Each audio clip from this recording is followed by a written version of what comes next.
Hey there. Okay, here we go.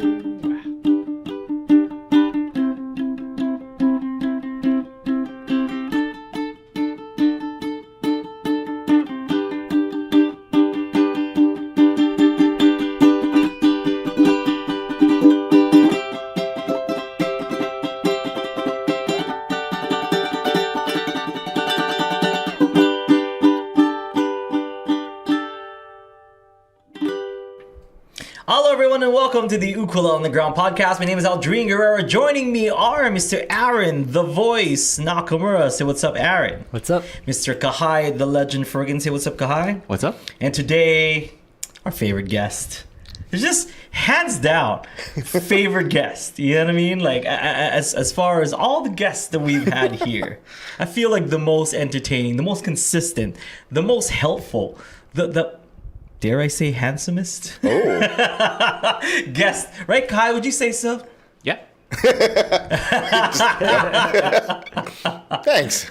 And we've had Jake on this. You've had two Jakes. yeah, Kai, you had two Jakes on this. That one, and the other one. Jake and Jacob.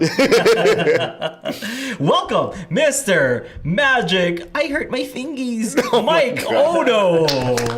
Hi guys. How's your fingies? They're great. Okay. Welcome. The last time we saw you was the special pod. I feel Yes. like with Sarah. Yes. That Yeah. was the Did last one. you watched that? I did. Yeah, you watched it back. I did watch it Did you back. did you like it?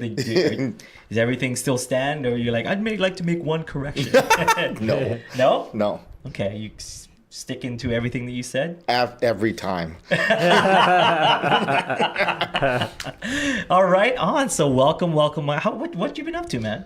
How's your Work. 4th of July? My 4th of July was great. I went to go watch some friends play music at the concert in the sky. Oh, no. Apparently, I made it just in time to actually watch them play. So that was great. I thought I was going to miss a whole bunch of their set. No. Apparently, I caught the whole thing. The sound man made sure that you got to hear us. Exactly. So, I always like to take advantage every time you're here. And before we get started, because you do work at a music store, Okay. please update us about the happenings as far as the uke products go. Like what's new, what's hot, what's not hot, what's the thing to get now. You know what I mean? Like I'd like to, or not even just ukulele. Like you could do accessories and stuff like that. or whatever you're allowed to say. I don't want to be like, hey, so or like some trade secrets. Like share whatever you can share. What's a goodbye right now? Well, let's see.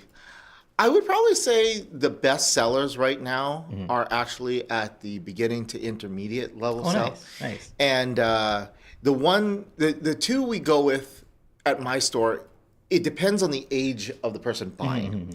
So if it's parents buying an ukulele for a kid who's like 6 or younger, the answer is always the same: a Kala Waterman, because it stays in tune.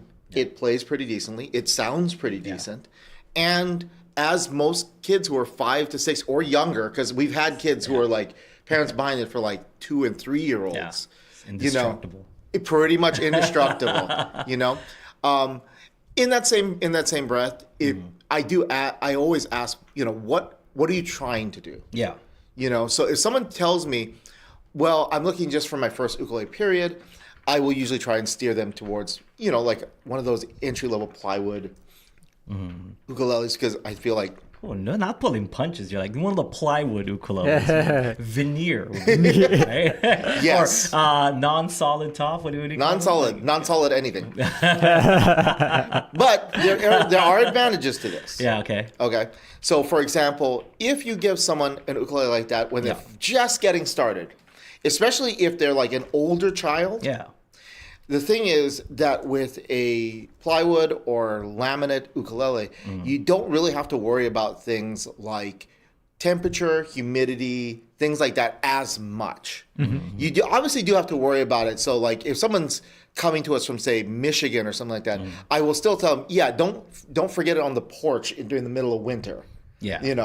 If they're in a really hot environment like here in Hawaii, I will tell them also, don't leave it in your trunk in the middle of a July day, but compare that to if they were buying, say, any, really nice solid wood, a high-end Chinese-made one, or, if they're going to do something like that, God forbid, like a Kamaka, a Kanile, or a Kolo or something like that. I think we all realize that if you had one of those ukuleles and you left it in the trunk on a 90-degree day in Hawaii, you'd probably come back to at least a couple seams starting to come apart. And so for people who are just starting, the laminate ones help to ease you into that maintenance. Yeah. Because I tell them what to do and they just do it, even though it won't really affect those instruments as much. But if they just get into the habit of making sure, like, don't leave it in super hot or super cold places. Check the humidity in the area around it every now and then. Things like that. Then if they continue with the ukulele, then by the time they get to the point where they're buying even a solid topped instrument, then they'll just be used to doing that maintenance. It's true. And and if they move up to buying like a really nice one, being that makes it a habit by that point means that they have a much better chance. Because if you go from like an ukulele that requires no maintenance, and then you have an ukulele that requires a lot of it, you are more likely to forget or do the wrong most thing. things. So it's not just like a practice playing ukulele. It's like a practice ukulele in general. Like in elementary school, you have to take care of that egg or a bag of flour. You know, like as for like a baby. Yes, it's very much like that. So when I'm looking at entry-level ukuleles to give to people, that's what I'm looking at. Something that would give them the ability to learn how to play. Therefore, like a lot of people come in and, one of the things we always hear is like, well, we just don't want a toy. And I will be the first to say, like, no, you won't find anything like that because we're an actual music store. I was gonna say, like, do you guys sell like toy ukulele? Not really, right? You can just Nothing. Like, direct them across the street to Walmart. Pretty much. and I even have a part of my conversation with them that touches on that. Yeah. The closest thing I have to a toy Waterman is the Kala Waterman because they're plastic and stuff like that. But even then, that is like my absolute, that's my absolute baseline. If I can't get the thing in tune, stay in tune, and play with at least a decent sound, then we won't carry it at all. Mike's pick, everyone, for the week. Okay. Mike's pick for the week. Yeah. Nice. Yeah. Any accessories pick? Not right now. I mean, most of the ones we've been using, we're still, we've been really successful with the Leilani pickup. Okay. A lot of people have started to come to us for that. Yeah. So that's like a stick-on external pickup. So So you you don't have external. to like drill a hole and stuff, but it sounds like a stick-on pickup. It But if does. if but you're just better, gonna but pitch- better than some other ones. I guess we're gonna go with that. So if you've never seen the Leilani one, go to the web. It's a small little one, active preamp with controls and everything like that. Sticks on. Unfortunately, because of the nature of how that works, stick-on pickups usually actually kind of have a bad rep. But a lot of it is for two reasons. Number one, it's because they don't have preamps, which anybody who plays ukulele knows if you don't have a preamp when you're running into a system, you have to do a lot of EQ to even get it to sound somewhat nice. The other problem is, and this is quite frankly, is because if you have a stick-on pickup, most people just don't know where to put it. Because it's registering vibration from the top of your ukulele. The different places you put it change the sound. So just play around with it. I mean, ultimately, you do want to put it like closer to where the bridge is. Yeah, absolutely. Because that's where most of the vibration is coming from. But for the most part, like every ukulele is different also. So you want to kind of play around with the positioning on where and stuff. I'll give you a good example of looking at yours, and you just showed that. Is that most people will put it right about here, but there is a company that makes, and everybody's seen it. It's a little round, wooden disc with the cable coming off of it, and most people won't put it there because then the cable gets in their way. So they put it down over here, something like that, which does honestly negatively affect the sound you're going to get from it. So you do have to experiment with it. But I feel like where the Leilani, because of the way it's set up, it's kind of obvious where it's supposed to go. Thankfully. So that does help. Good. So, because I was kind of thinking like there's a tuner that from Taylor that you know. Oh, the Taylor Beacon. Like love that tuner. You gave me one. Love it. Love it to pieces. It's awesome. It is a very cool tuner. We're supposed to get some in, but I'm not sure when. Taylor, that one is actually pretty backed up. I understand from Taylor. Dude, that's like I thought you were gonna mention that because like for me, accessories that I got this year has got to be that Taylor tuner. Like you can you can recharge it with a USB-C. There's like different modes in it and stuff. Yep. It's like it's lit up. You can use it as a I believe as a metronome. Yep. Like it's pretty cool. It's pretty cool. So for any of you who don't know if you ever don't know what it is, the Taylor Beacon is a new clip-on tuner. Yeah. As he said, it's USB rechargeable. There are 4 modes to it. There is a tuner mode, which has the normal like chromatic, guitar, ukulele, violin, bass. Different settings. You can adjust the tuning temperament. So if you are one of those people who loves like A432 or something like that, you can change it to that. Don't give people ideas. It does also have a metronome function, both silent and the. One thing about the Taylor tuner is it's pretty big. You know, I'd probably say it's about like that. So. It's very clear. That's one of the things I think everybody who has it really likes about it. It's sometimes when you get like the really tiny ones, like you're kind of straining to see the readout. This one you do not. It also has a timer and a stopwatch. So obviously, like if you have like say like a 15-minute practice routine, you can set a 15-minute timer that you're doing this. If you're trying to do something else, for example, you're trying to see like I'm trying to play this exercise, how fast can I play it? Yeah. You can do the stopwatch function. And as he said, there's 2 buttons at the top. You hit it. There's a small flashlight on the back of it, which honestly, since I've had it, I've already used it a bunch of times. when you drop things on the ground, you know, and I'm like, oh my gosh, it's pretty useful. Dark.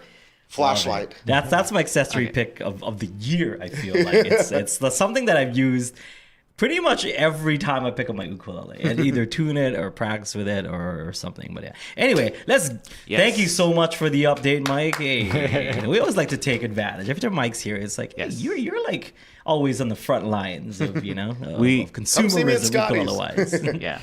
I could listen to Mike talk like forever, but we do have stuff to jump into. Let's go. So you're gonna have to listen to me talk more then. yeah, that's part of it. Okay. Let's go. We have a question that was previously sent in, or we have a game to play. So what do you guys want to do first? It's all about the audience. So let's answer the audience question. Okay. So let's do that, and then let's play a game. Oh, I know we're playing a game today. I'm excited. I never know what happens in this this pod. All right, here we go. Go ahead. This one is from Chris and Sue, and they said, "Are Goto UPT tuners difficult to fine tune given that the gear ratio is only 4:1?" I guess we should explain what the tuner is. Okay, so Goto, like a tuning peg. Yeah, right? Goto tuners. They basically emulate like friction tuners. They look like friction tuners, like the ones that basically they're 1-to-1. Frictions are 1-to-1, and instead of it being on the side like this, I believe they go off to the back of the ukulele rather than to the side of the uke. Okay, I think they look great. I've always loved the look of friction tuners, but I hated the 1-to-1 ratio, 4-to-1 I feel is perfect. Like perfect every way, every minute detail of it is perfect. 4-to-1, I mean 8-to-1 is fine also. I think these ones are 12 and the stealth ones go all the way up to, I believe these maybe 10-to-1, either 12 or 10. Yeah, so what that means is every time that you turn. Yeah, so 4-to-1 or 1-to-1 means, when you turn the friction tuner, so does the the string, post. I guess the post on the string. Okay, 4-to-1 meaning 4 times around, you turned four times, 4 complete turns equals 1 turn for the post. Okay, so that's why it's geared. Yeah, so the gear, there's like the small gear to the big gear, and the big gear gets turned one time for the 4 turns on the small gear. Okay, these ones I believe are either 10 or 12. You can fine tune it, but if they went all the way down to 4, I'd be super stoked. I feel like 4 to 1 is good, or 8 to 1 or 4 to 1, any one of those two.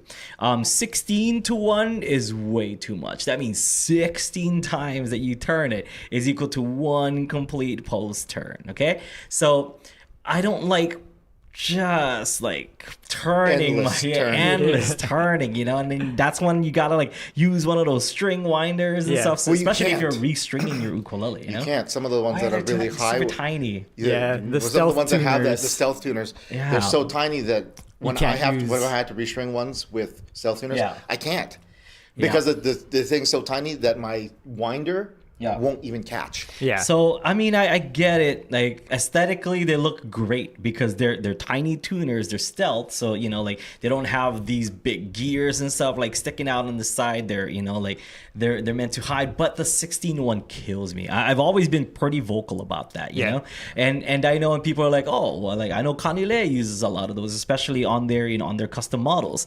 There's a reason mine doesn't. Like that's all, and that's fine. You know what I mean? Like, differences in opinion is good for for people. Like I'm part of the Campanella family, but it's one of those that like I just prefer it not going all the way to 16 times, but they do, and that's fine. That's I guess I have a question about that from your opinion.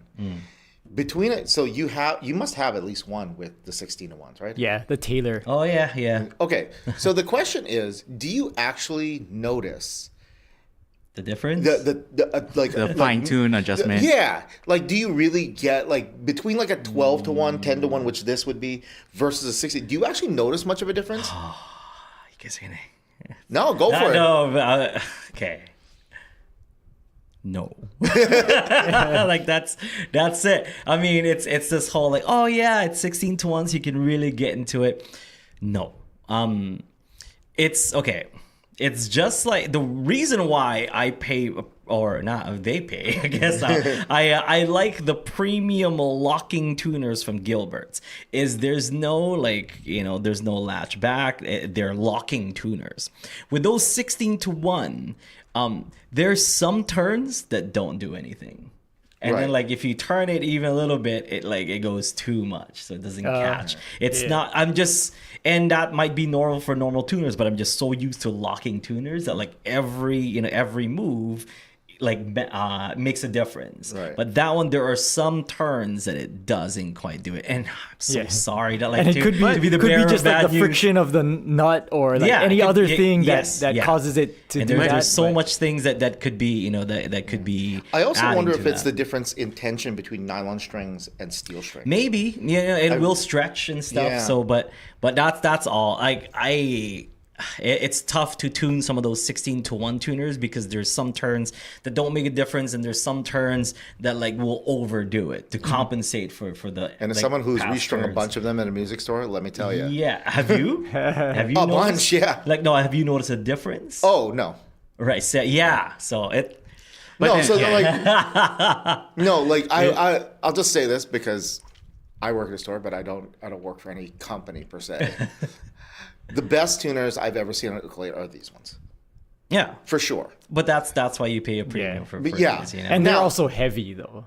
Yeah. But if it was like say the normal like old like Schaller tuners, Goto and stuff like that, about that are made of metal, no, those are way heavier. Yeah. Because these are at least carbon fiber. Oh, okay. So like it's not, they're big, but they're not super heavy. And I would say like even their normal ones, like so we're gonna talk about Campanella. The normal tuners, whichever ones they put on, let's say like K1s and stuff like that. Grover probably. Grovers. Yeah. Those work just fine. Yeah. I don't really have any issue with it. Yeah. The stealth ones I can see for only two reasons. Number one, It does reduce weight for sure. Yeah. It reduces weight for sure because those things are tiny. Super light, yeah. And number two, I gotta admit, they do look super cool. On Yeah, the ukulele. especially with like the Cobra headstock. Yeah, because the Cobra has Ukuleles. like a super skinny, super thin. So like having tuners that match that, that's hey, you know, that's super cool. But it's like one of those things where like if I take this, I'm accepting that I'm also taking this difficulty on. You know, I'm accepting that my headstock is going to look awesome. It's going to look super cool, and that. But I'm going to be turning pegs until I get arthritis. and all of it, right? Like the looks, like the weight, how much the gear ratio and everything, that's all preference. Because like, there's people who like gear tuners because of the fine tuning, but then there's people who use friction tuners because they're just like, I'm fine with that. And I'm fine with like when I make a turn, that's how much like I'm either tightening or and I mean, I'm totally fine with 1-to-1. Speaking of like Ukulele and stuff, there's like a video where Joe kind of shows that like, oh, you know, you slack it down and then go up to tune, you know, just kind of go up or go down in intonation. You want to slack it down and then go up to tune, slack it down again and go up to tune, you know, to fine tune that. So if you're going in the 16-to-1, it's like, that might be an advantage because you're slacking it down a little bit and then going up. But even then, I don't know. That's why there will be like. But they weren't asking about the stealth tuners at all. They were asking about 4-to-1 gears.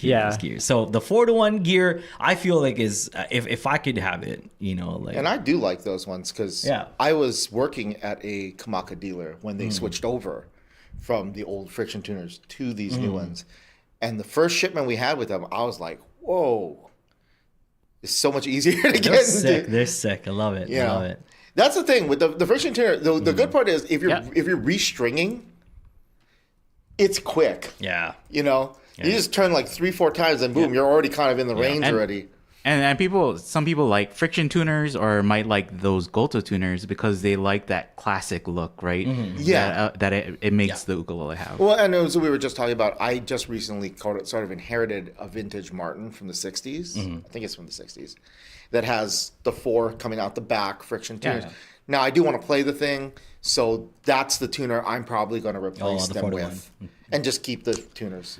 I have a vintage Martin, so I'm gonna make it where it's a headless ukulele and the strings go through the body. Yeah. I think that's what I'm gonna do. But that's hopefully that answers your question, Chris and Sue. Yes. Game. Yes. Game? It's a big game. So I want to play a game with you guys. I want to play Music Theory Charades. Okay. So how this is gonna work is we're gonna show Aldrine a music theory term, and he can play, and you can also talk about it, but you can't say the word. Oh. And then Mike has to guess what word you're trying to. Yeah, what music theory? So like a $100,000 pyramid. No, there was another board game that was that too. There was like one specific word you couldn't say. Password's another game that worked like that. So you guys are playing as a team, but then there's also a second part to this where after, if Mike gets the music theory term, you guys get a point. You guys get a bonus point if Mike can explain what the term is with 5 words or less. I love it. Wait, so who are we competing against? No, we're a team, just a team, and we'll see how much points you guys get. Okay. So do I just turn around? There's or close your eyes, and then I'm gonna. Okay, ready? Okay. Ready for the first one? Yes. Okay. Can the audience see? Yes, I'm putting it on screen so you guys can see it too. Okay. Let me know when you're ready to. And then also, we're giving. So I cannot say any of those words.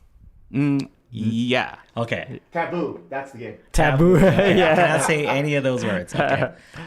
Yeah. Okay. And he has to get those words exactly. Well, there's a little bit of leeway. Okay. I'll tell you if you guys. Okay. The judge will judge. I'm giving you guys 2 minutes to get this. Okay. Ready? Okay. Yeah. Okay, Mike, you can turn around. Okay. All right. Now? Okay, timer start. Okay. It is. You can also play it too. Oh, okay. It is A strum.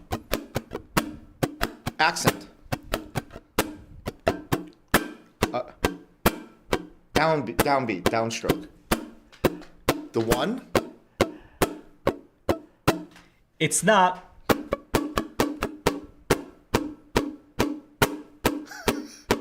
It is. Oh, it's a waltz. 3/4 time. Yeah. Okay, you got it. So the term was odd time signature. So I'm like, does he have to get odd time signature? Does he have to say those words? Yeah. Odd time signature. Yeah. Okay. And then under 5 words or less. Explain what odd time signatures are. And You don't count to 4. Oh! Oh, 2 points. 2 points. We got 2 points. 2 points. Okay, turn around, Mike. Turn around.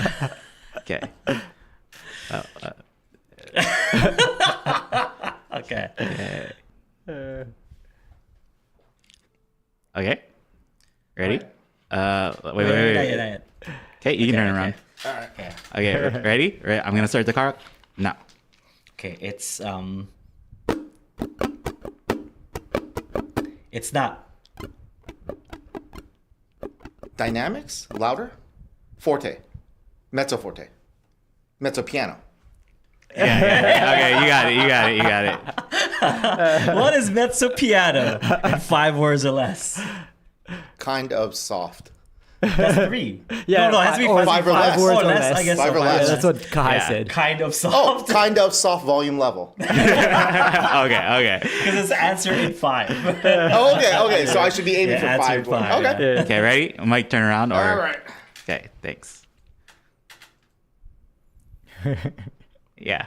Also, I try to kind of make it go up in difficulty, but Okay. Okay, Mike, you can turn around. All right. All right. Okay, ready? Okay. Yeah.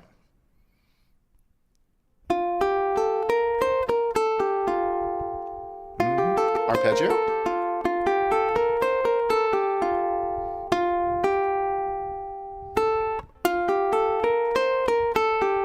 Oh.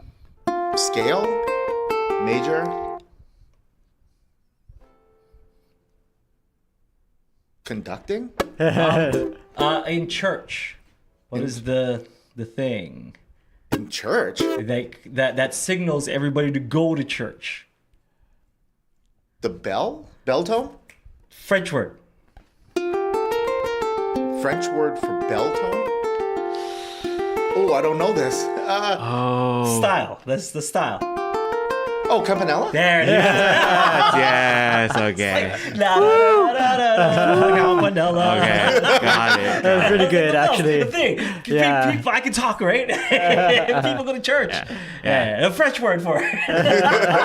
Okay. Or Italian. One or two. Yeah. Okay, 5 words. Let all your strings ring. Yeah. You're killing it. You guys are doing good. Okay. I've got a reputation turn, to hold turn. here. What is this? Oh. No. Oh. Yeah. Okay. Okay. All right. Okay. Okay. Okay. Ready? Your groan makes me worry. Don't worry. I got a plan. Okay. Okay. Go. Not the real teacher, but it's the Sub teacher? Sub. Chord substitution? Tritone substitution. Yeah. Oh. I was thinking you were gonna play like a chord pattern and then do a substitution, but no, you guys are very efficient. Very efficient. Good job. Okay. the tritone. Wait. Mike Mike is thinking. How do you explain tritone substitution in 5 words? 5 words or less. 5 words or less. Oh. Swap out the tritone chord. Oh, tritone. Tritone is one You're word. substituting the tritone. What was it? This is like when somebody asked, "What is open tuning?" And it was like, "Yeah, okay, I guess you guys got it." Okay. That's easier. What are you talking about? Okay. Whew. Okay, let me know when you're ready. Yeah. Okay, good. I'm good. Okay. All right. Turn Okay. around. Yeah. All right. Okay, ready? Go. Okay. What is Mr. Conrad's instrument? Voice. So, if I play this like this, what would that be? Voicings. Yeah. Okay. Wow. And Yeah, that was like so general that it was. Okay. okay, and 5 words or less. Swap notes for different sounds. Different sounds. How are you so good at this? I know. It takes me like a minute to figure out think. 5. I told Aaron what I was planning to do, and we're like, or he's like, is voicings too That hard? one specifically, I was like, I don't know, because you guys had talked about it in the live coaching. Yeah. So I know that Aldrine would kind of know be able to talk about the concept, but I don't know if he would be able to communicate that to like make Mike say it. Yeah. And then so the person in live coaching, what they asked Mike is, what's the difference between voicings and inversions? Then, I mean, if you're looking at a really general sense, I don't think anything really, because every inversion of a chord is a voicing of that chord. Yeah. But not every voicing. That is true. Yeah. Because sometimes when you do voice, because when you deal with an inversion, you're only dealing with the 3 to 4, however many notes of that chord. But if we're doing a triad chord, it's only those 3. Yeah. Now, when you talk about voicings, that's sometimes adding notes in that aren't necessarily one of the chord tones to create an effect that you're looking for. Yeah. You know, because I told them that like every inversion is a voicing, is a different voicing of a chord, but not every voicing is an inversion. Yeah. Because you can still have the same bass. You know, like say that it's like 1, 3, 5, 8, whatever. You know, like so it's still the same one, but then you can have different. You know, different add voicings other things on Yeah. top of that. but the way to think about it is learning your inversions is like the basics of learning different how to do voicings. voicings. Yeah. Learn how to hear that. I said like I wasn't sure, but I think like whenever you change the bass note, then that can be considered inversion or like because you would have to rearrange the notes in that case. If you move so if you're doing like a 1-3-5 and you move it to 3-5-1, you've changed the bass note, yes.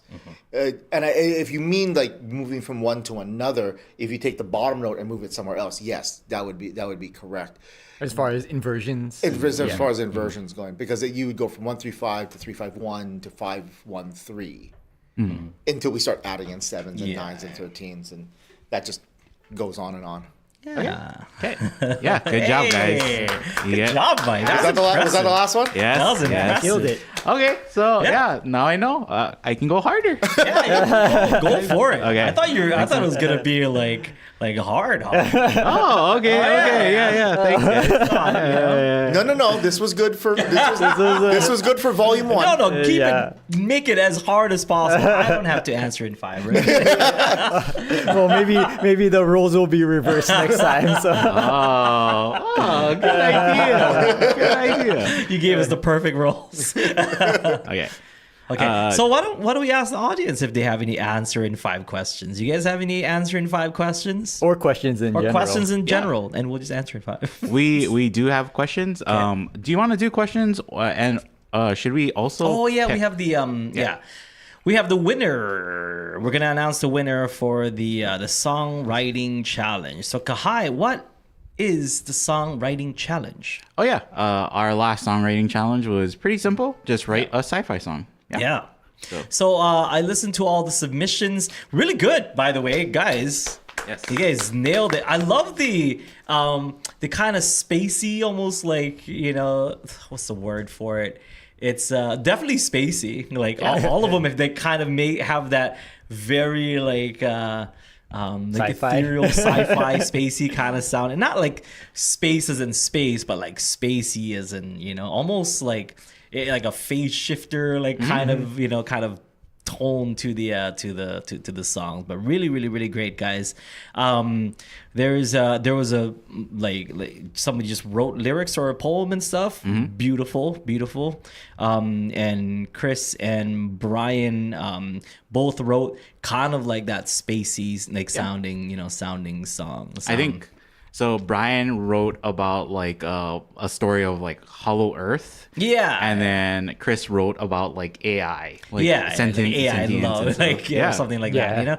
And so Brian wrote an instrumental, whereas Chris like did kind of a half. You know, it was kind of instrumental, but he sang through it as well. So there's like a nice long instrumental intro in the beginning. Great job, everybody, just all around good stuff. And Rosalie sent in one too, but she elected not to be part of the drawing. Yeah. What is that song? There's a song like because it's almost like can't take my eyes off. That's of you. what it is. Yeah. I'm like, what? I know this song. Yeah. The chords are like the same chords from that. So yeah. Okay. So, what we're gonna do now is all these people who submitted, except for the one that omitted to enter, we put them in this wheel, and whoever the wheel points to is gonna be the winner. So here we go, Kai, spin that wheel. What do they win? Oh. He's been wanting to win for a while. Hey, Chris. Nice. So he wins a signed copy of Techie, signed by the translator, Russell Gong. Russell. Why did it? Russell. Russell Gong. Russ Bus. And then a signed Monopolele Mediterranean Ukulele Fest program signed by Ukulolo, which is Lorenzo, who is the author of Techie. Gets himself a Russ Bus, a Grumpy Coyote sticker. An AI sticker, and an official induction into the Kahai fan club, a KFC sticker. Yeah. And I think Chris has this book already. Oh yeah? So Chris did a really nice thing in the chat, and he said, give it to Brian, please. Because I guess he got the book from the LA. The book already. And he got a KFC sticker, right? Did he get a KFC sticker? He said, I'll take the sticker. Yeah, I will send hot commodity right there. So I'll send, no, not that. Yeah. I will send both of you guys stickers. Oh, nice. Good man. Well, the Grumpy Coyote sticker. Yeah. Does he want? I think we got another one of those too. So. Oh, okay. Cool. Yeah. Does Chris want the Monopolele? Monopolele program, or he wants to give the prize pack to Brian? Yeah, let us know in the chat, Chris. Yeah, let us know. Mm-hmm. Nice, congrats! You guys all did great. Loved it. Sharing. Yeah.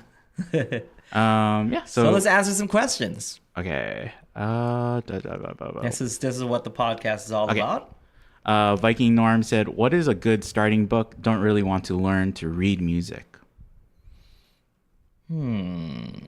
Answer in 5. No. Okay. Treasury of Ukulele Chords book. Because it just has chords. It doesn't teach you music theory or to read music. It's just a book of a bunch of chords that you can use.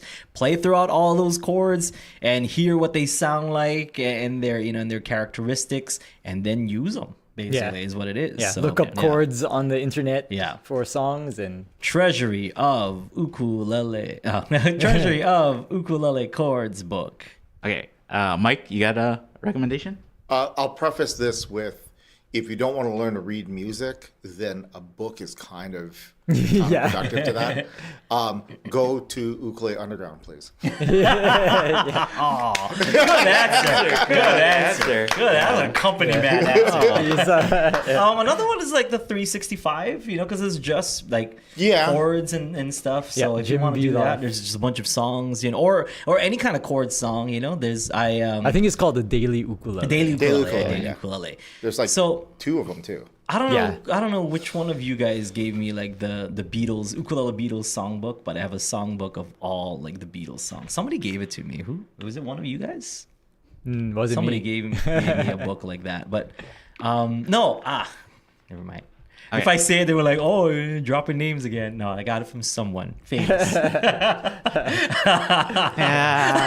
Do we he- need to make this sound with it?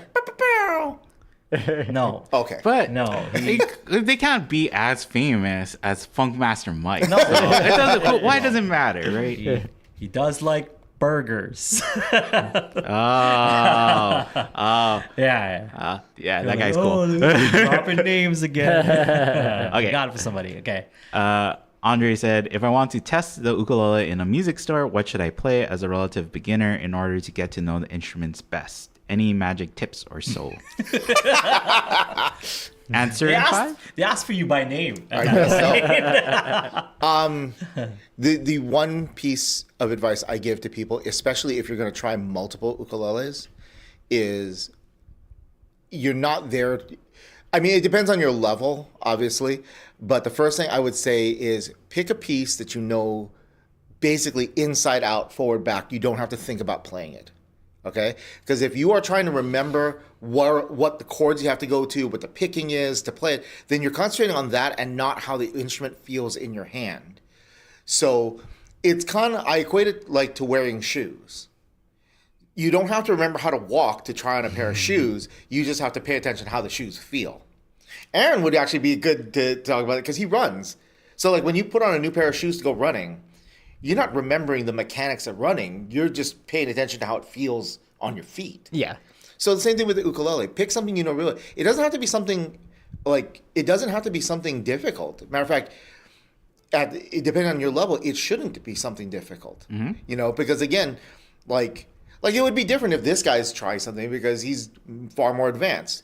And then he probably would want to play some difficult stuff just to see how that feels when he's trying to play something at high speeds, something with high velocities. And how are you going to impress everyone in the store if you're not playing something super fast and right? Well, I wait for you to show up, and then that's how. I'm holding the uke and I'm looking around and I'm like, is anybody gonna watch as I play Polyphia on this ukulele? Oh, there's somebody. Oh, How else are people supposed to know I'm good? But yeah, play something where you don't have to think about it. That way, you can really spend pretty much all your attention on how does this feel in my hands. Mm-hmm. When I'm playing these riffs with these chords that I'm really used to, does it feel easier? Does it feel harder? Because there's a lot of things that are going to change the feel of it, the neck size and shape. Ukuleles generally don't have much of a fingerboard radius, but if they did, that would definitely make a difference.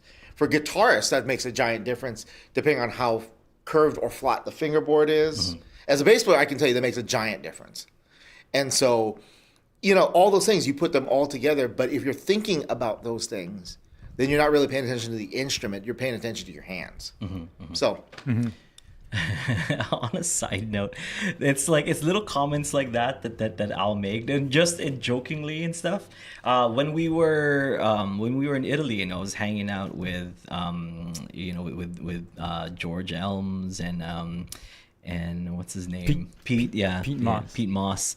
And they both said like, hey, you know, you're actually like pretty nice, not like mean at all, like how you come off on the podcast. And they said that, yeah, they're like, you're not like arrogant at all, like how you come off in the podcast. It's like, oh, that's like kind of just the character. That's our gimmick.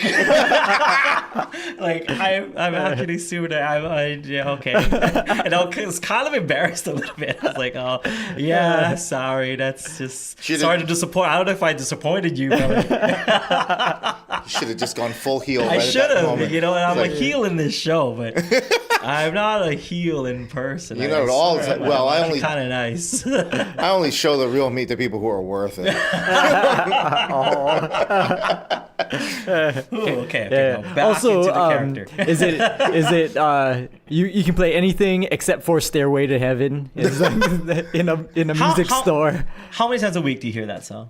Actually, very little. Oh yeah. Yeah. I don't know the rules. I actually, you know, my only one rule about Stairway to Heaven is, or any song of that nature, you know, the overplayed songs. Mm-hmm. First of all, most people don't come into my store looking for electric guitars. Oh, okay. Which means that they don't normally end up playing that. Yeah.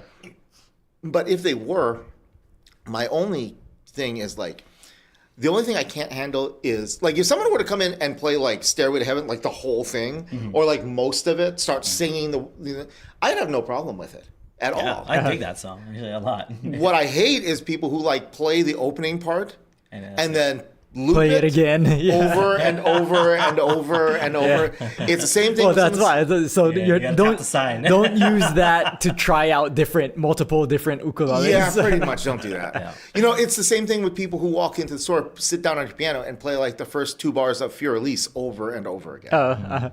You know, and because really, if you're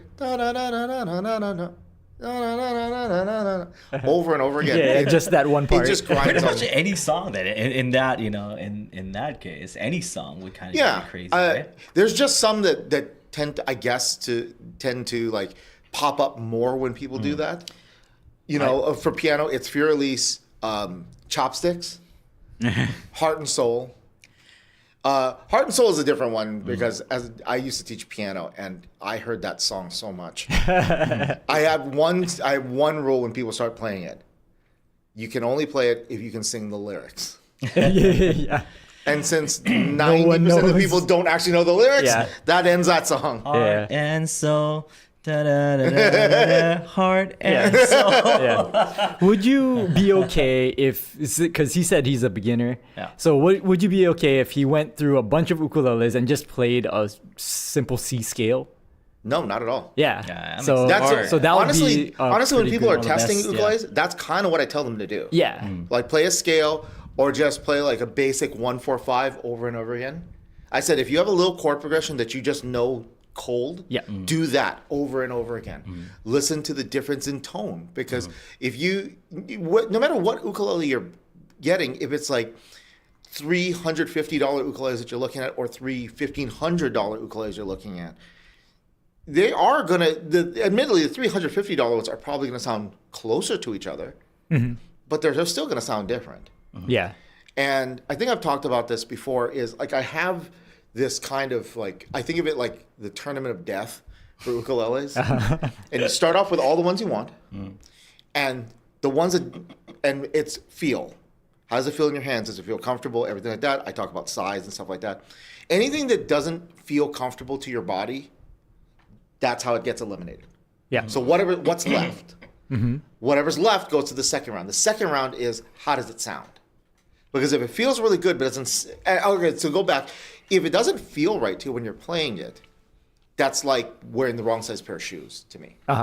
It just never, learning an instrument, even one, people often think the ukulele is really simple, but there's a learning curve to it. There's difficulties in learning any instrument. So why would you make it harder on yourself? Yeah. For no real reason. Especially in the beginning. Yeah. Yeah. 'Cause- if you get a little bit more advanced and you want to make it harder, you could it's do totally that. up to Yeah, you you. could. But the thing is, like, usually at the really base levels, the difference between a soprano ukulele and a tenor ukulele is only like $30 to $40.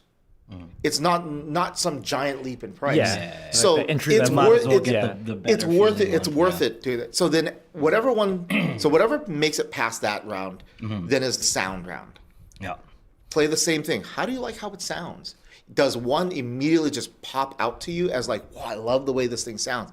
If that's it, then those ones are the ones that move forward. Everything, the number 3, and people kind of give me the side eye sometimes when I look at it, say this. It is the look. Yeah. Because as much as we'd all like to believe that, oh, I'm above that thing. I don't care what it looks like as long as it sounds and plays. No, you're lying. You're lying. Because let's be real. If like what is your least favorite color in the world?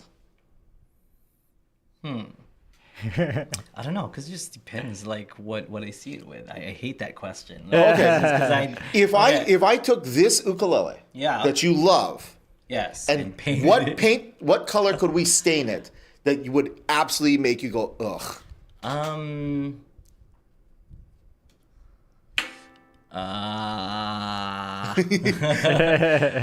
Red violet. No, see, like that would look good in some, It just in some cases. Like, see, depends, right? Yeah, it really Yeah. does Okay. depend. I guess Yeah. I guess here's the reason I say that is if there's a color that you really don't like or yeah. texture or design that you don't like, Yeah. even if you love the other things about this instrument, every time you open that case and look at the instrument, part of you is going to go, you know what I mean? Yeah. Yeah. Because I don't like red violet, but depends on what, like, you know, how it looks like in the, what kind of case you get with it, like what you wear when you play it, or like what kind of strap you're adding to it. What Yeah. and But that if know, you have multiple ukuleles, that won't be the first one that you pick up, no matter what, depends. right? What if it has like a nice inlay that matches Yeah. the red violet? You know, there's like all Yeah, these things. but that but his I know point what I know is what he's like, trying to yeah, say. Yeah. I know what is he's trying to say. we're trying to make it unappealing to you. Yeah. So Oh. yeah, if it's visually unappealing to you, then Yeah. You know, there's no like matter that- what color it is. There's that one where like the paint splatter or whatever like that. There's that electric guitar where like they just put Like Eddie Van Halen's guitar? kind of like a Pollock, you know, Yeah. kind of like Yeah. that. Like hate it, hate it, Okay. hate it so much. So, hate it. so imagine that you had Yeah, a hate it, exact of this, except it was painted like that. Yeah. hate it. Every sounds time you sounds open it- just as good. Yeah, sounds just good, plays just Feels as good. just as good. But it was even like on the finger where they Hate it. inlaid it in the Hate finger. it. Why would you do that? Okay. So- I did find something I hate. I don't care what you wear. So that's a way, and so that's why I do tell people, look, it does matter. It does matter. So if you have two ukuleles that both play real well, sound real good, and one you like the look of it, and another one you don't, go with the one you like the look of. Yeah. Everything else, every other quality that we talk about is, to me, is based off of those three things. Yeah. Because then, if you find me the price range and all that stuff like that, that comes after. Because I do find that if people buy solely based on price, they usually get it wrong at the first level. Yeah. Because they want something cheap, right? So cheap means soprano usually because it's the smallest one. Yeah. But there was like that one guy, and you guys met him. This is that giant dude who worked in the bike industry. He came down to the show. Oh yeah. Big, giant, bear-looking dude with a white beard and He stuff. comes to Oasis. Yeah. Yeah. And we're talking big. Like this guy was like 6'6", probably was like 300 plus pounds. And he came in and like, I want to play Somewhere with a Rainbow for my daughter's wedding. And the only ukulele he could end up playing was a high-tuned baritone. That's the only thing we could find that his paw didn't just envelop the neck. I mean, it looked crazy. Yeah. Like his hand on a regular ukulele looked like my hand, like one of our hands on your sopranissimo ukulele. Yeah. You know what I mean? Yeah. And so, the soprano would obviously be the cheapest, but if he'd bought a soprano ukulele, Yeah. he would have been able to play C. Maybe A. Or he might, but it just wouldn't be as comfortable as it would. Yeah. Why you think I played a prelude because it sounds good, Mike? Because I like how it looks. What?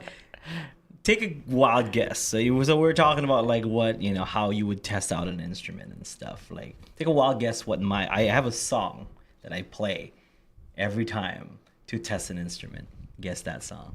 Oh. I've been at your store many times, and I played every time I pick up an ukulele. Oh, Every time. What is it? oh gosh. I can almost hear it in my head. So easy. Obviously. You of all people should be the one to know because you hear it all the time. Because I'm at your store, you're like, here, try this out, and then lo and behold, first thing I'll play is Hey Soul Sister. Obviously. Yeah. The perfect song. Just for that one part. Can you make it stereo? So if people are listening to it, like, oh, is it? If I ask you to play something for somebody, is that what you play too? no. Okay. Oh yeah, kind of. Because that's Sometimes I what's ask in them, my you want a head. fast or slow song? If they pick slow, then I play that song. I'm blanking. What is Goes, it? Oh, something. I always play that song to test it because right off the bat, I'll get the I'll get the bend which will show like intonation for me, like if it'll stay in tune. I'll feel the fretboard to see if it's dry, to see if the if the strings are able to bend that way, if it'll stay in tune. Once again, once I get down to the E flat, G, and C, and then I get to kind of like strum it a little bit. And I can play around with the with the different attacks. I can hear the sustain because it's a slower song. So it's like for me the perfect song to do it. And then when it gets to like that part, then I can really kind of dig in. Then I'll dig in there also. There's like all these, and then it goes up.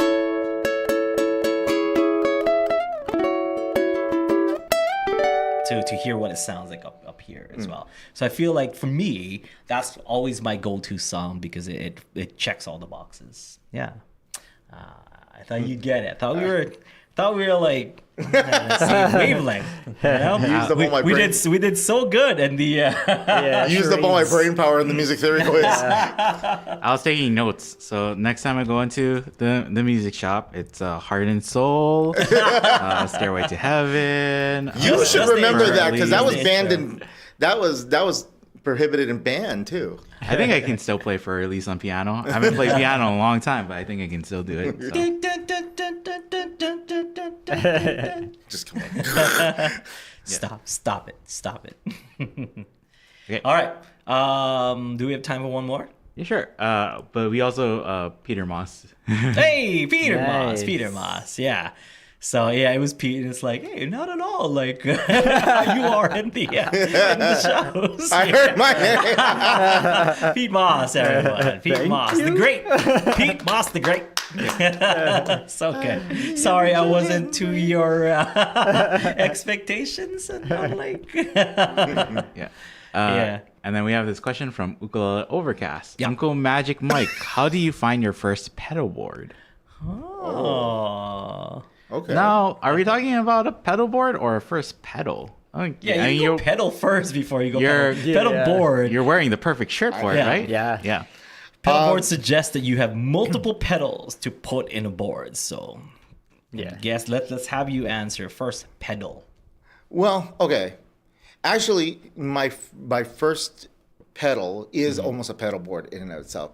When people are looking to get into effects on their instrument, I recommend the same thing every time. A multi-effect. Multi. But that's Always- still one pedal. Yeah. Right? Yeah. Always get a multi-effect, and the reason for that is, so the process is, get a multi-effect, play with everything in it.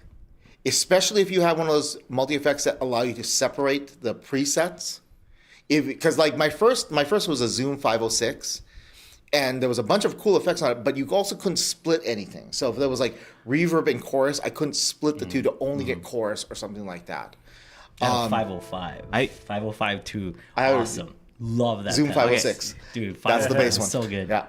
Let's also, can you explain what the difference between a pedal and a multi-effects pedal is? So usually a pedal would be something singular, like this, Distortion. which actually there's one right over there. Yeah. Oh, yeah. And it does one thing. Sometimes it does variations of the thing with tone and stuff like that, but it basically does one thing. So a chorus pedal does only chorus effect, a delay or distortion, something like that. A multi-effect is a conglomerate pedal that usually has, well, I mean, the ones they have now usually have something between like 10 and 15, 20 different effects on it. Usually starting with presets, meaning that it's combinations of things. So like distortion plus this, plus that. But the reason I say start with that is because if you are just getting started for your first, you actually don't know what effects you like yet. You don't know what effects you like, which ones, work well with your instrument, with your playing style. For example, if you're like a jazz guy, if you're into like heavy duty jazz, probably a distortion or an overdrive pedal is going to be like kind of far down the line for you. A chorus pedal, a reverb pedal, things like that, those are going to be much sooner in what you need to get. But if you get a multi-effect, you'll have all those things. Yeah. And so how I normally advise people is get a multi-effect, start taking notes. What effects do you like? What effects do you not like? Once you play with that multi-effect for like a few years, right? then you can start buying pedals. Well, really not start buying. First, then you start trying to try out pedals. So talk to your friends. See who has different versions of that same pedal. So this Boss Distortion, the DS1, is like a really famous one. A lot of people use it for rock music. But it's definitely not the only one on the market. I mean, distortion is probably one of the most wide range of pedals you can find. Pretty much every pedal company on the planet makes one. So try a bunch of them. See which one you like the best. Then buy that one.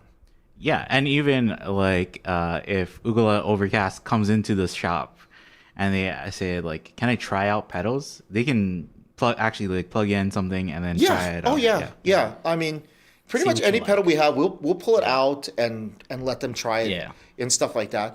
And the reason, just the biggest reason for that is because pedals are expensive.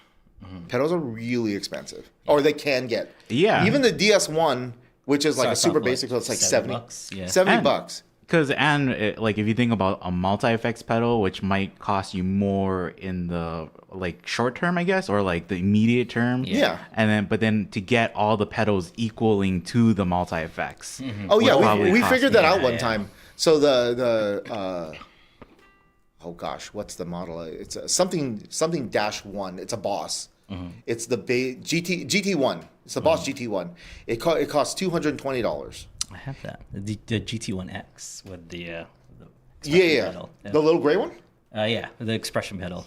The and X, so version. That was like $220. But I think we figured it out one time. If you bought just the pedals that were in that, it would easily equal to about like $800 ish.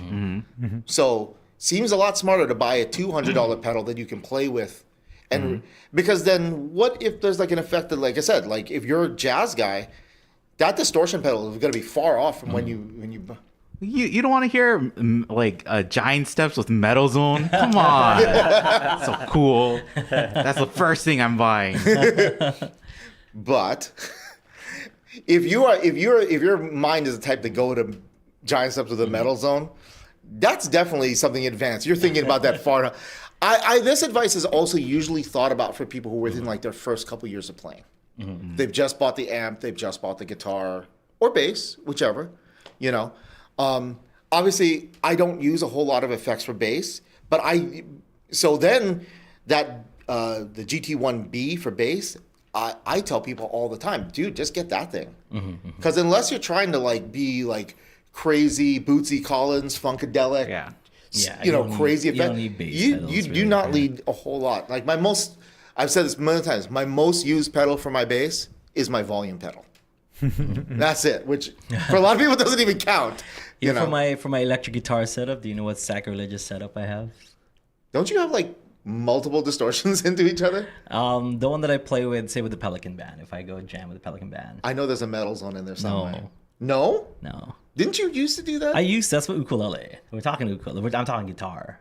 Oh. It's my guitar setup. Sacrilegious. Sacrilegious. I don't know. You know the amp that I use? Yeah, it's a katana. Boss Katana. You know the guitar that I use? Is it your?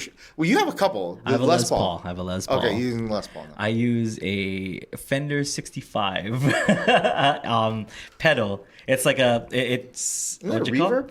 Yeah, but it's basically tries to emulate a Fender amp, a 65 amp. Yeah. You know, so it's like a deluxe reverb with a 65 amp, but it's like making the Gibson sound like a Fender 65. It's pretty sacrilegious. It sounds great though, and I mean, because for the Pelican Band, like they don't really need distortion or anything like that. Right. So like that works really good. I really like that pedal, the Fender 65. I heard good things awesome. about that. It's so good. Like that's my favorite guitar pedal. I put it on my ukulele, hate it, just because it's too electric guitar sounding, and it makes my ukulele sound muddy. I don't like it in my uke. For my uke, so Ukulele Overcast. If you're looking for some suggestions on ukulele pedals, there is a the Zoom 505 is the one that I started out with. I now have a GTX, a Zoom GTX, but I also use reverb pedal, which is an RV3 or RV. I thought it was a 6, RV6. No, it's not that high. Maybe 5, RV5. It's a pretty basic reverb pedal. So reverb just makes it sound like you're in a room rather than it going directly and making it sound very amp, like, sounds dry. Delay is another one that you might want to play around with. If distortion is something that you want to rock out to just for funsies, but I don't really see it as, something usable. For like normal ukulele play, then distortion or wah or stuff like that'd be kind of fun to play with. But practical, reverb and delay are two very practical ones. Or if a pedal for tuner or EQ would be pretty good for ukulele. Oh yeah, chorus maybe. Yeah, chorus. Chorus. I don't know. That's like a what'd you call? What's the word for it? It's an acquired taste. Like I don't know. Like if I'm playing at church, chorus, it's great and stuff. But like, you should definitely try it before you buy it. Yeah, absolutely. Go to Uncle Mike's store and go ask for like, can I try the reverb pedal? Can I try the delay pedal? Can I try this? Can I try that? Because if you're listening to like old, like Pure Heart albums, like Jake definitely had a delay and reverb on his ukulele throughout the whole album. If you're listening to, say, Kyle Craterboy's albums, then like same thing, reverb and delay. Those are two that are pretty consistent with a lot of ukulele albums that you hear. Yeah. Okay? I want to ask Mike before we go, since you're wearing that shirt, what are your thoughts on analog versus digital pedals? Does it have to be analog? Because like if you're getting a multi-effects pedal, that's digital, right? Digital. Yeah. Well, here's the thing. When you're following that role of advice, you're just trying to find if the basic effect is something you want to use. Then it doesn't matter if it's analog or digital. Because while yes, an analog chorus and a digital chorus are going to sound very different, a chorus is still a chorus effect. So at that point, it's up to you to figure out if this is a sound I even want. If I don't want the sound, then no sense. Then it doesn't matter whether it's analog or digital. You're not going to do it. Now, once you get into that, once you get past that level, then it does make a difference. You know what I mean? So like, if I discover that delay is something I want, an analog delay pedal and a digital delay pedal are two very different things. Yeah. And then at that point, I would want to try both to see which one. Now, for me personally, it depends on actually the effect itself. So like I tend to like, so like an effect I do use kind of a lot is octavers. So for those who don't know what it, I play kind of up here and it replicates another note or even sometimes two notes in octave and like 2 octaves below what I'm doing. Digital ones are great because they're clean, meaning like it will sound like a good replication of my. That being said, I actually do like analog ones because it actually ends up never replicating it cleanly. There's always like a little bit of like fuzz on it. And if someone were to say want to replicate like old school like drum and bass, that kind of fuzzy, subwoofer bass sound. Actually, analog octavers are really good for that because it's not as clean. Because it's not as clean. Like you can't make it clean, so it's almost that extra fuzz that's always in the low replication actually gives you some of that sound. A lot of guys I know who live like to play stuff like that use analog like OC2 bosses and things like that, as opposed to I think MXR makes like digital and an analog octaver. So it kind of, again, it really comes down to start with something where you can try everything, and then you're going to go on like a little journey with each of the sounds you like. And then you're going to figure out whether analog or digital is the way you want to go for your particular musical thing. And let's be real here. If you really get into it, you're going to end up like Josh Scott from JHS, and you're going to have like a giant wall with pedals on it anyway. So you say, well, I love this analog distortion, but man, sometimes this digital one is like the one for this speed metal band. Song, Yeah, so then, You gave a very like agnostic Diplomatic. answer, and I wanted to be like, you heard it here first, guys. Analog, get out of here. Digital Digital, get with the times, old man. Digital, or Eclipse is sure digital army. Digital army DA. okay, I guess we'll take that. Good answer, Mike. I guess. Like I said, just remember, it's always the person. Yeah. Always the Exactly. person. There are some effects that does sound way better as like an analog or digital. Though, Yeah. right? Oh yeah. I get, but it like what Mike is saying, right? Where it's like, what are you trying to go for? What is your end sound trying to go for? Yeah, that's true. And so even though it's like, I know what you're saying is like where some is like, in most situations this sounds better, but if I want to make this bad sound, I'm gonna get this instead. Yeah, that's true. Purposefully. Make it artificial or whatever. Yeah. Oh, Like wow. so for me, like So my diplomatic. So I'll show you the example. So my octaver Yeah. is an OC3 by Boss, which is still technically an analog, but it's definitely more digital sounding, and the low octaves are much cleaner.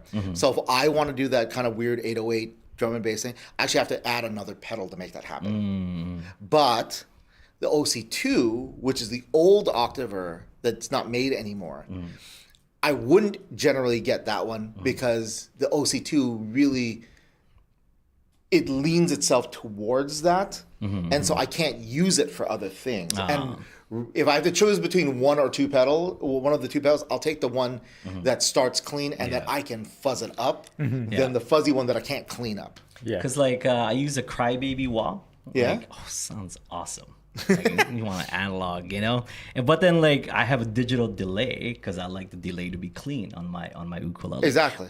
But then there's some analog slap delays, tape delays and stuff that does sound pretty good, Oh, that's Don't you want like a spring delay where it's like if you hit the spring, you can actually hear when you hit it? that actually always used to fascinate me when there was guitar amps around that had the actual one in. Spring. So if you just crack the top of the amp go bang, it was awesome. All It's right. like the kids' microphones that they're plastic and they just had a spring it coil inside. Yes. Yeah. Well, thanks so much, Spring Reverb, right? This is the Spring Reverb. Thanks so much, everyone, for tuning into the Ukulele on the Ground podcast. Thank you, Mike. Hey, round of applause to Mike. Nice to see you guys. What a good sport. Played a game, answered things in 5. Harder next time. Yeah. Okay. Good to know. Better next time. Okay. Yeah?